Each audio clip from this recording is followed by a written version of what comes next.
ఆ ఫోటోకి ఒక పూలమాలను వేసి పిల్లలందరూ కూడా అక్కడ మరి నివాళులు అర్పించారు. ఎంతో భక్తి శ్రద్ధలతో ఆయనను ఒకసారి గుర్తు చేసుకున్నారు. ఎవరు ఆయన? ఎవరు? మౌలానా అబుల్ కలాం ఆజాద్, మన మొట్టమొదటి విద్యాశాఖ మంత్రి. అంత చిన్న పాఠశాలలో నిజంగా ఆ విధంగా చేయడం నాకు చాలా ఆశ్చర్యం వేసింది. ఇది ప్రతి పాఠశాలలో ఎలా ఉంది అనుకుంటున్నాను.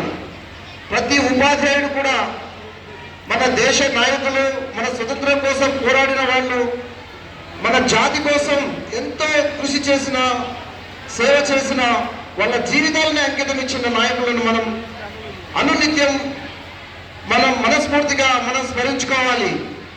మనం స్మరించుకుంటే సరిపోదు, మన భావితరాలైన విద్యార్థి లోకానికి వాళ్ళని తెలియజేయాలి.